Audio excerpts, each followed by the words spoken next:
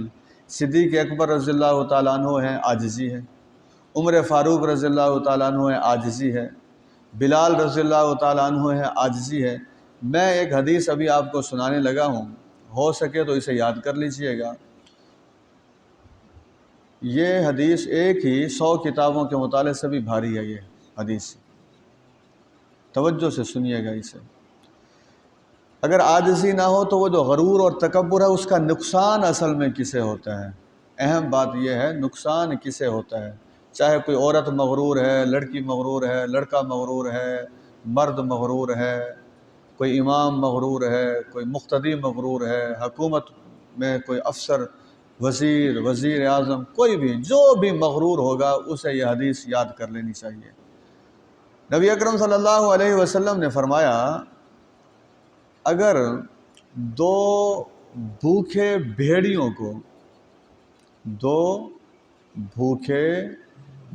کو بکریوں کے ریوڑ میں چھوڑ دیا جائے تو وہ اتنا نقصان نہیں کریں گے جتنا اس شخص کے دین کا نقصان ہو جاتا ہے جو خود پسند ہوتا ہے۔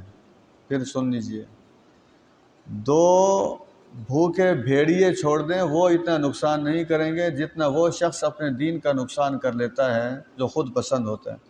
اب یہ جو خود پسند آدمی، اصل میں جو متکبر آدمی ہوتا ہے وہی خود پسند ہوتا ہے۔ وہ کیا کرے گا؟ اگر بہن اور اس میں کلیش ہے تو وہ خود پسندی کو قربان نہیں کرے گا، بہن کو قربان کر دے گا۔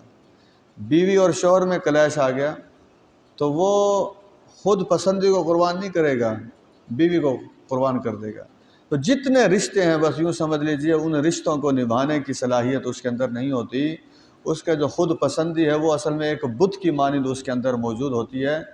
اور جو آدمی خود پسند، شیطان خود پسند تھا۔ اللہ تبارک و تعالیٰ نے جو حکم دیا کہ آدم علیہ السلام کو سجدہ کرو، تو یہ اس کی خود پسندی آڑے آ گئی۔ کہنے لگا جی میں بہتر ہوں آدم علیہ السلام کے مقابلے میں، آگ سے پیدا کیا گیا ہوں۔ یہ فیصلہ شیطان از خود کیسے کر سکتا ہے کہ وہ بہتر ہے؟ یہ فیصلہ تو اللہ تبارک و تعالیٰ کے کرنے کا ہے۔ ہم میں سے کوئی آدمی اب اپنے آپ کو بہتر سمجھنا شروع کر دیں، یا ایون میں ہی کہہ دوں کہ میں آپ سب سے بہتر ہوں، تو میں کس بنیاد پر کہہ سکتا ہوں؟ یہ تو یوں سمجھ لیجئے کہ اللہ تبارک و تعالیٰ نے یہاں مجھے کچھ کہنے کی سعادت دے دی اور آپ کو سننے کی سعادت دے دی۔ باقی یہ کہ کس کا کیا وزن ہے وہ قیامت والے دن وزن ہونا ہے۔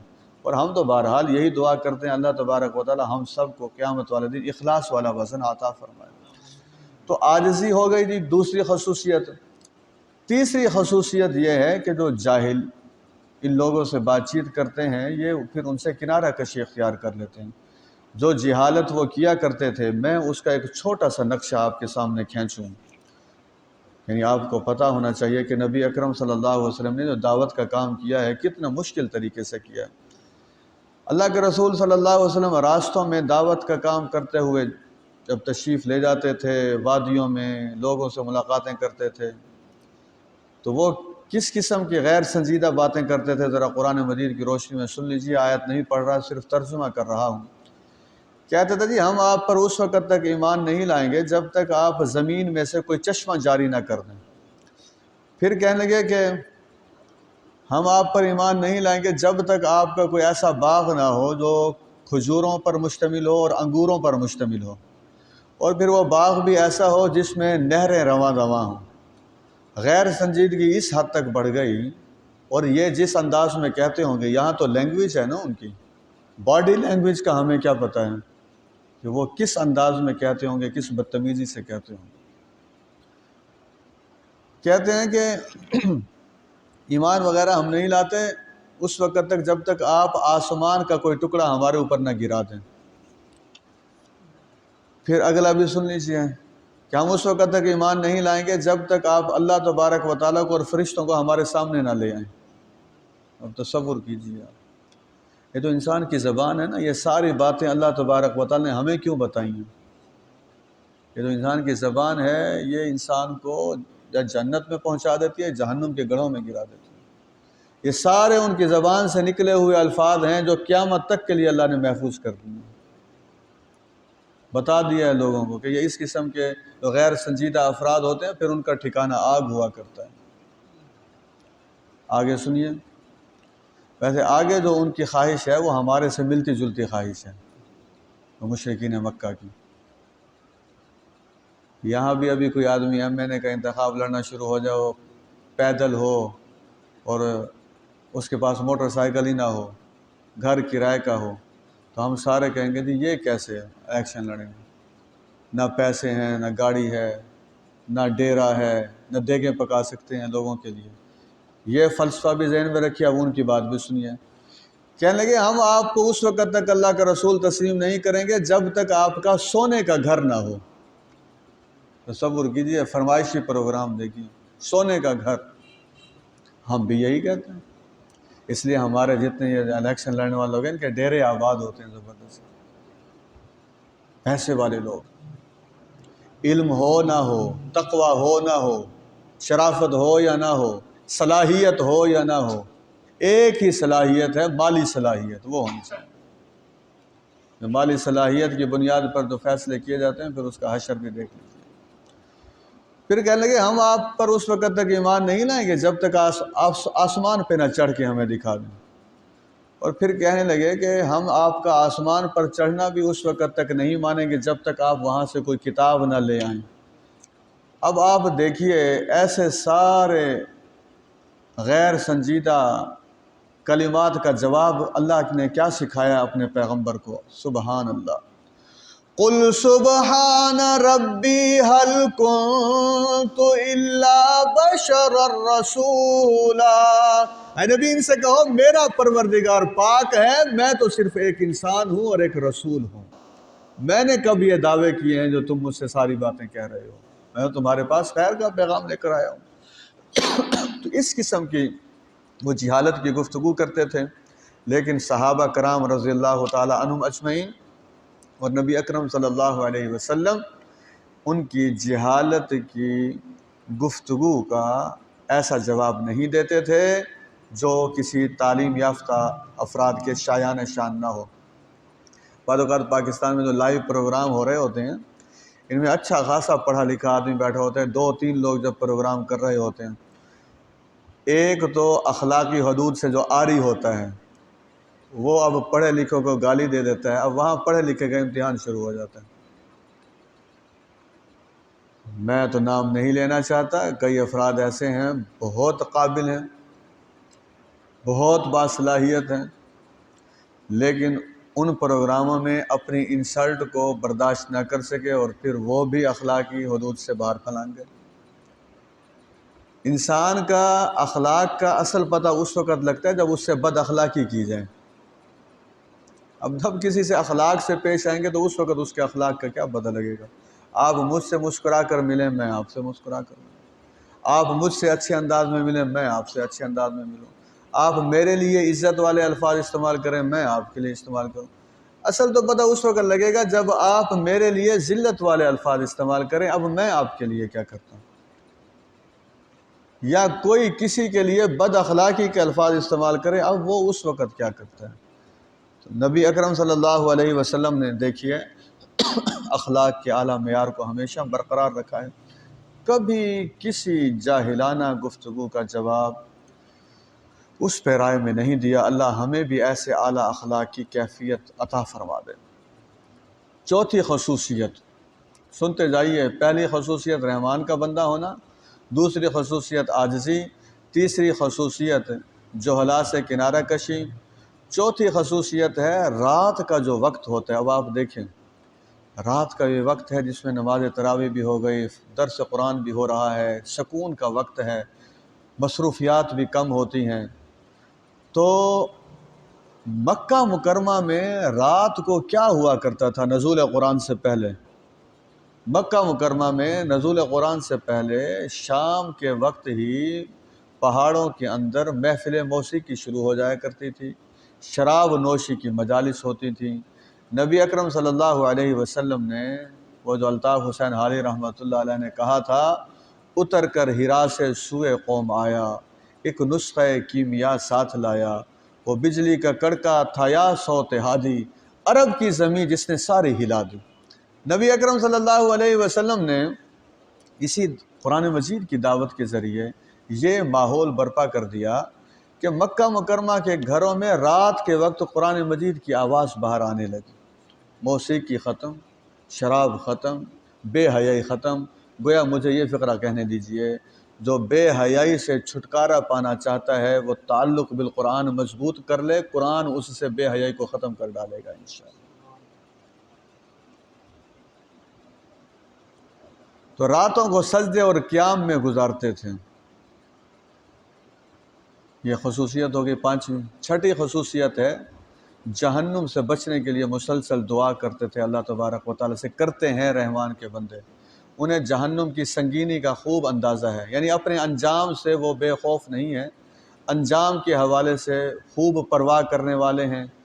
میں نے پہلے بھی بتایا تھا کہ امید اور خوف ان دونوں کو برقرار رکھنا چاہیے۔ حضرت عمر فاروق رضی اللہ تعالیٰ عنہ فرمایا کرتے تھے کہ اگر رمضان مبارک کے اختتام پر آسمان سے صدا آئے کہ ساروں کے روزے قبول ہو گئے سوائے ایک شخص کے، تو فرمایا کرتے تھے مجھے خطرہ ہے کہ کہیں میں وہ نہ ہوں جس کے روزے قبول نہ ہوئے ہوں۔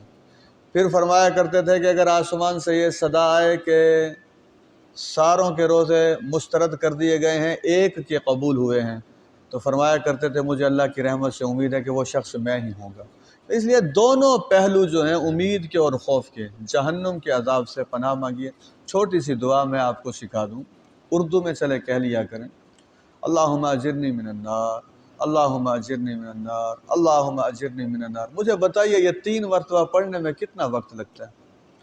نبی اکرم صلی اللہ علیہ وسلم نے فرمایا جو شخص 3 مرتبہ یہ دعا پڑھتا ہے، چوتھی مرتبہ پھر جہنم اللہ سے دعا کرتی ہے کہ پروردگار اس شخص کو مجھ سے محفوظ فرما دے۔ آپ تصور کیجیے۔ اور اگر کوئی شخص 3 مرتبہ یہ کہتا ہے اللہم ادخلنی فی الجنہ، اے اللہ مجھے جنت میں داخل کر دے، چوتھی مرتبہ جنت اللہ سے دعا کرتی ہے کہ پروردگار اس شخص کو میرے اندر داخلہ عطا فرما۔ یہ زبان کو ان کلمات میں مصروف رکھا کریں۔ اس کے بعد کون سی خصوصیت ہے؟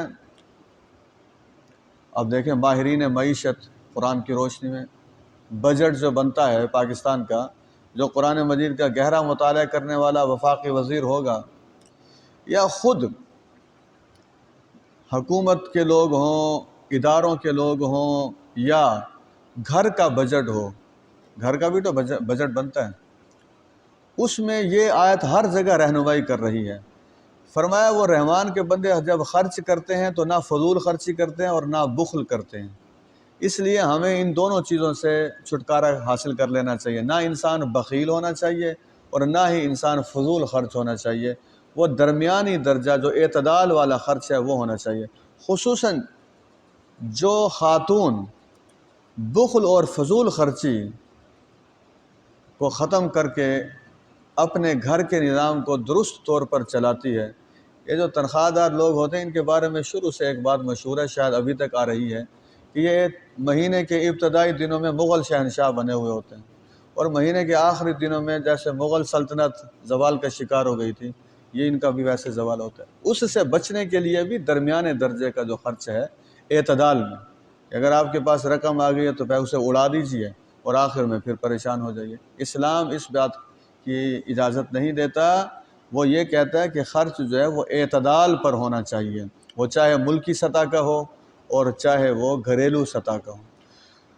اس کے بعد جو خصوصیت ہے وہ 3 خصوصیات اکٹھے آ گئیں۔ اللہ کے علاوہ کسی کو معبود نہیں پکارتے، کسی انسان کو ناحق قتل نہیں کرتے۔ اب آپ دیکھیں غالباً یہ بھی الطاف حسین حالی رحمۃ اللہ علیہ کے اشعار ہیں کہ کبھی پانی پلانے پہ جھگڑا، کبھی گھوڑا آگے بڑھانے پہ جھگڑا۔ عرب کے جو لوگ تھے وہ یوں قتل کر دیا کرتے تھے، بھئی چشمے سے پانی بھرنے کے لیے گئے ہیں تو چشمے سے پانی بھرنے کے لیے ایک آدمی پیچھے کھڑا تھا، اس کی باری ابھی نہیں تھی، اس نے آگے پانی بھر لیا تو پیچھے والا غصے میں اس نے اسے قتل کر دیا۔ یہی واقعہ میں درس قرآن دینے کے لیے گیا تھا توسہ شریف میں، تو مجھے ایک دوست نے بتایا وہاں 2 ہم زلف جا رہے تھے، ایک موٹر سائیکل پر تھا اور ایک ریڑھی پر تھا، بالکل یہ توسہ شہر کے ساتھ ایک گاؤں ہے اس کا واقعہ ہے۔ وہ اتفاقاً موٹر سائیکل اس کے ساتھ لگ گیا، ریڑھی کے ساتھ۔ اب ریڑھی والے نے اسے کہہ دیا کہ تو اندھا ہے، تجھے نظر نہیں آ رہا۔ اور یہ ذہن میں رکھیں دونوں کی جو بیویاں ہیں وہ بہنیں ہیں آپس میں۔ یہاں سے بات آگے بڑھی، ایک قبیلہ ہے اس کے یہ دونوں فرد تھے، تو موٹر سائیکل والے نے ریڑھی والے کو قتل کر دیا اسی بات پر۔ اب آپ دیکھیے ایک ہی خاندان کے کتنے، دونوں فیملیز ختم ہو گئی، یوں سمجھ لیجئے۔ عورتیں، ایک عورت بیوہ ہو گئی، دوسری بیچاری اپنی بہن کے ساتھ کیا تعلق قائم کرے گی۔ یہ جو ناحق غصہ ہے اسے قابو کرنا چاہیے۔ انسانی جو قتل ہو رہے ہیں ناحق، اور یہ الیکشن کے موقع پہ کیوں بھائی، الیکشن ہو یا کوئی فرقہ واریت کا معاملہ ہو، کچھ بھی ہو، ایک قتل جو ہے، ایک قتل ساری انسانیت کا قتل ہے۔ یہ جرت کسے ہو کہ کوئی فائرنگ کر کے کسی کو قتل کر دے؟ اگر کوئی کسی سے اختلاف رائے رکھتا ہے تو اسے قتل کر دے۔ سمجھ لیجئے قرآن مجید میں ہے جو کسی مومن کو ناحق قتل کرے گا جان بوجھ کر، ایسے شخص پر اللہ کا غضب ہے، اللہ تبارک و تعالیٰ کی طرف سے لعنت ہے، وہ جہنم میں رہے گا، اور اس کے لیے اللہ نے بڑا عذاب تیار کر کے رکھا ہوا ہے۔ کہ جتنے ہمارے نوجوان بیٹھے ہیں بالخصوص میں ان سے کہوں گا جذبات سے کھیلنے کی بجائے احکامات کی طرف آئیے۔ اب میں صرف جو خصوصیات باقی رہ گئی ہیں ان کا نام لیے دیتا ہوں۔ ہاں، 3 خصوصیات جو اکٹھی ہیں، ایک تو یہ ہے کہ اللہ تبارک و تعالیٰ کے علاوہ کسی کو معبود نہیں مانتے، نہ پکارتے ہیں، نہ کسی ایسے انسان کو قتل کرتے ہیں جس کا قتل اللہ نے حرام قرار دیا ہو۔ حق پر قتل ہوتا ہے، حق پر اسلام میں صرف 3 قتل ہیں، سن لیجئے، اور وہ بھی عدالت کے ذریعے ہوں گے، حکومت عمل درآمد کرائے گی۔ نمبر 1 شادی شدہ زانی کو قتل کیا جائے گا۔ نمبر 2 اگر مقتول معاف نہیں کرتے تو قاتل کو قتل کیا جائے گا۔ نمبر 3 اگر کوئی اسلام قبول کرنے کے بعد مرتد ہو جاتا ہے اسے پورا ٹائم دیا جائے گا، اگر وہ دوبارہ اسلام کی طرف آنے کے لیے تیار نہیں ہے تو پھر اسے بھی قتل کر دیا جائے گا۔ اس کے علاوہ باقی سارے جو قتل ہیں وہ ناحق قتل ہیں۔ تو فرمایا جو توبہ کرتا ہے اور ایمان لاتا ہے اور عمل صالح کرتا ہے تو اللہ تبارک و تعالیٰ اس کی نیکیوں کو اس کی برائیوں کو نیکیوں سے بدل دیتے ہیں۔ اب یہ بہت بڑا تحفہ ہے اللہ کی طرف سے۔ میں ایک مثال دیتا ہوں، اگر کوئی کافر ہے جس کی عمر 70 سال ہے فرض کیجیے، اصل تو بلوغت سے ہی اسے اللہ کی عبادت کرنی چاہیے تھی، اب 70 سال اس نے کفر میں اور شرک میں زندگی گزاری ہے۔ یہ جو کلمہ ہم پڑھتے ہیں لا الہ، ایک مرتبہ پڑھ لیجئے، لا الہ الا اللہ محمد الرسول اللہ، یہ اتنا مبارک کلمہ ہے، اسے حدیث میں آتا ہے کہ ساری چیزیں جو اس دنیا کی ہیں اسے ایک پلڑے میں رکھا جائے تو اس کلمے کو دوسرے پلڑے میں رکھا جائے یہ بھاری ہو جائے گا۔ وجہ کیا ہے اس میں عقیدہ توحید ہے، اللہ تبارک و تعالیٰ کا نام ہے۔ اب اللہ کے نام سے بڑھ کر اور کون وزنی چیز ہو سکتی ہے؟ عقیدہ توحید سے بڑھ کر اور کیا چیز ہو سکتی ہے؟ تو آپ دیکھیے 70 سال کا کافر کلمہ طیبہ پڑھتا ہے، اب ظاہر اسے پریشانی تو ہے بھئی اتنا عرصہ جو میں نے کیا اس کا کیا بنے گا؟ تو اسے تحفہ ملتا ہے اللہ کی طرف سے کہ آپ کے اسلام قبول کرنے سے پہلے جتنے گناہ تھے اللہ تبارک و تعالیٰ نے ان گناہوں کو بھی نیکیوں میں تبدیل کر دیا ہے۔ یہ دیکھیے اللہ تبارک و تعالیٰ کی طرف سے کتنی بڑی رحمت ہے۔ پھر یہ خصوصیت ہے کہ وہ جھوٹی گواہی نہیں دیتے۔ کیا ہمارے معاشرے میں جھوٹے گواہ دستیاب نہیں ہیں؟ پھر ہے کہ بیہودہ مقامات سے وہ خاموشی سے گزر جاتے ہیں، یہ گانے بجانے، سڑکوں پر گانے بجانے، جلسوں میں گانے بجانے اور اس پہ ڈانس اور خواتین کا اور مردوں کا اختلاط اور اس قسم کی جتنی چیزیں ہیں شادیوں کے موقع پر، جیسے رمضان المبارک کا مہینہ ختم ہوا یا گھر میں تلاوت کی آواز آ رہی تھی یا ڈیک چلنا شروع ہو گئے ہیں یا موسیقی کی آوازیں باہر آ رہی ہیں۔ رحمان کے بندے تو وہ ہوتے ہیں وہ ایسے بیہودہ مقامات سے خاموشی سے گزر جاتے ہیں۔ ہر گھر میں یہ چیزیں اپنی جڑیں مضبوط کر چکی ہیں۔ اللہ تبارک و تعالی بہرحال ہم سب کو ہدایت عطا فرمائے۔ اس کے بعد فرمایا کہ وہ رحمان کے بندے ایسے ہیں وہ اللہ کی آیات پر اندھے اور بہرے بن کر نہیں گرتے۔ اس کا کیا مطلب ہے؟ اس کا مطلب یہ ہے کہ وہ خوب غور سے سمجھتے ہیں اور ان پر عمل کرتے ہیں، سنی انسنی نہیں کرتے۔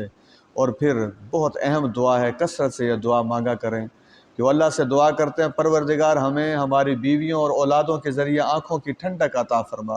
بیویوں اور اولادوں کے ذریعے آنکھوں کی ٹھنڈک یہ ہوتی ہے نماز کے وقت وہ نماز پڑھیں، اسی طریقے سے تلاوت کے وقت تلاوت کریں، رزق کمانے کا وقت آ گیا ہے تو حلال رزق کمائیں، شادی بیاہ کا معاملہ ہے تو تقوی والے گھر میں شادی کے لیے تیار ہو جائیں، ہمسایوں سے اچھا سلوک کریں، دن کی مصروفیات اچھی ہوں، رات کی مصروفیات اچھی ہوں۔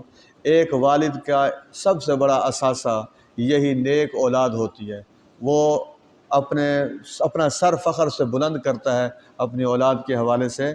تو جو اسلامی رنگ میں رنگی ہوئی اولاد ہوتی ہے وہی آنکھوں کی ٹھنڈک بن سکتی ہے، ورنہ اس کے علاوہ مسائل اور پریشانیاں ایسی ہیں کہ اللہ تبارک و تعالیٰ معاف فرمائے۔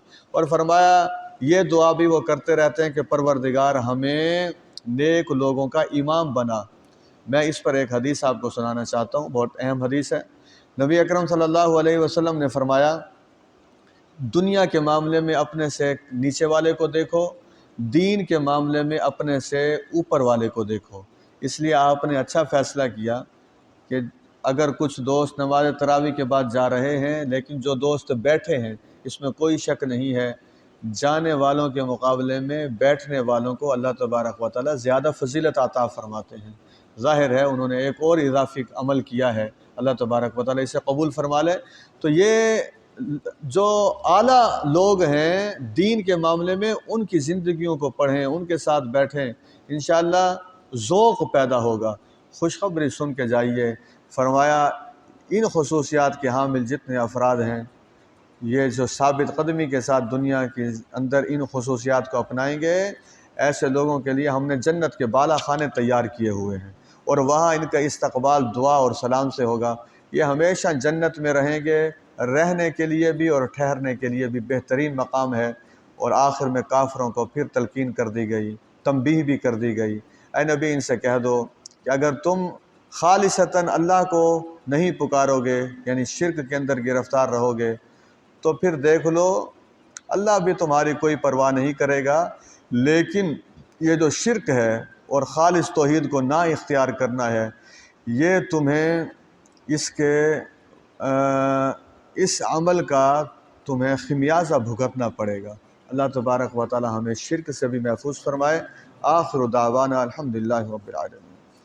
الحمدللہ رب العالمین، اللہم صلی علی محمد النبی الامی وعلی آلہ وصحبہ وسلم۔ رب ذوالجلال والاکرام، اسی رکوع کی مناسبت سے دعا کر رہے ہیں ہمیں اپنے بندے یعنی رحمان کے بندوں میں شامل فرما لے۔ جتنی خصوصیات کا بھی درس میں تذکرہ ہوا ہے مردوں کو بھی اور عورتوں کو بھی عملاً اسے اختیار کرنے کی توفیق عطا فرما۔ جس جنت کے بارے میں آپ نے خود ارشاد فرمایا ہے کہ وہ ٹھہرنے اور رہنے کے لیے بہترین مقام ہے، ہم سب کو وہ اپنی رحمت کی وجہ سے عطا فرما دے۔ وصلی اللہ تعالی علی خیر خلقہ محمد وعلی آلہ وصحبہ اجمعین برحمتہ۔